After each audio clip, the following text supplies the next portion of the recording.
அப்படிப்பட்ட ஒரு ஆளுநர் இங்க இருக்கக்கூடிய தமிழ்நாடு எத்தனை போராட்டம் உயிர் தியாகத்திற்கு பிறகு தமிழ்நாடு என்று பெயர் மாற்றப்பட்டது. அங்க வந்து உட்கார்ந்துகிட்டு தமிழ்நாடுன்னு சொல்லாத தமிழகம் சொல்லு. தொடர்ந்து ஒவ்வொரு நாளும் நீங்கள் தமிழ்நாட்டை, தமிழ் மக்களின் உணர்வுகளை, தமிழர்களை, எங்கள் சுயமரியாதையை அவமானப்படுத்திக் கொண்டே இருப்பீர்கள். நாங்க ஒவ்வொரு நாளும் இதை பார்த்துக்கிட்டு இருப்போம் அப்படின்னு நினைச்சீங்கன்னா நீங்கள் ஓட ஓட விரட்டப்படும் நாள் வெகு விரைவிலே இல்லை என்பதை நீங்கள் புரிந்து கொள்ள வேண்டும். எங்கள் முதல்வர் மிக பொறுமையாக இருக்கக்கூடியவர்.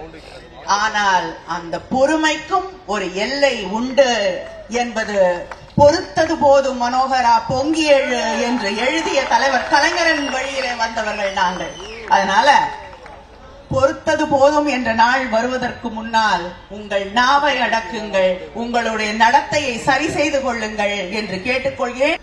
ஒவ்வொரு வருஷம் பொங்கல் வருதா, புது வருஷம் வருதான்னு இல்ல, ஆனா ஆளுநர் வந்து பிரச்சனையை கிளப்புவது என்பது தொடர்ந்து நடந்து கொண்டிருக்கக்கூடிய ஒரு செயலாக மாறிக்கொண்டிருக்கிறது. எத்தனை ஒரு ஆளுநர் இங்கே தயாநிதி அவர்கள் பேசும்பொழுது சொன்ன போல ரப்பர் ஸ்டாம்ப்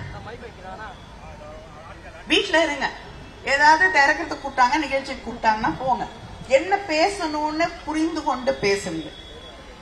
இதையெல்லாம் விட்டுட்டு ஆளுநருக்கு ஏன் அரசியல்? ஆளுநர் அரசியல் பேச வேண்டிய தேவையில்லை, அவசியம் இல்லை, நியாயம் இல்லை. ஆனா தொடர்ந்து அரசியல் பேசிக்கொண்டு ஒவ்வொரு நிகழ்ச்சியிலும் பிரச்சனைகளை எழுப்பிக் கொண்டு ஒவ்வொரு முறையும் இங்கு இருக்கக்கூடிய அரசை விமர்சனம் செய்து கொண்டு இதைவிட நல்ல ஆட்சி இந்தியாவிலே வேற எங்கேயும் இல்லைன்னு சொல்லக்கூடிய அளவுக்கு திராவிட மாடல் ஆட்சியை நம்முடைய முதலமைச்சர் அவர்கள் நடத்தி கொண்டிருக்கிறார். ஆனா திராவிட மாடல் ஆட்சின்னு சொன்னாலே உங்களுக்கு கஷ்டம். போன தடவை அந்த வார்த்தையை கூட திராவிட மாடல் ஆட்சின்னு சொல்றத கூட நான் சொல்ல முடியாதுன்னு சொன்னவர் தான் இந்த ஆளுநர். ஏன்னா அவ்வளவு பயம்.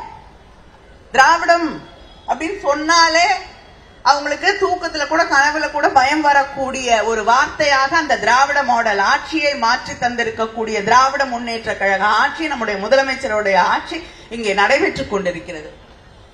3வது வருஷம் இன்னைக்கு நேற்று நடந்து வெளில போயிட்டாரு. நான் கேட்கிறேன், மற்ற மாநிலத்துல எல்லாம் வந்து கவர்னரை மாத்துறீங்கல்ல, கேரளால மாத்திருக்கீங்க, மணிப்பூர்ல மாத்திருக்கீங்க, பீகார்ல மாத்திருக்கீங்க, ஏன் இந்த கவர்னரை மட்டும் இங்க தமிழ்நாட்டுல அச்சடிச்சு வச்சாமல சாசனம் எழுதி வச்சாப்பல ஏன் இங்க வச்சிருக்காங்க பிஜேபி? நாம் ஒன்றை புரிந்து கொள்ள வேண்டும். தொடர்ந்து அவர்களை அச்சுறுத்தி கொண்டிருக்கக்கூடிய ஒரு இயக்கம், அவர்களை இருக்கிற இடத்துல வைத்துக் கொண்டிருக்கக்கூடிய ஒரு தலைவர் நம்முடைய முதலமைச்சர் அண்ணன் தளபதி அவர்கள்.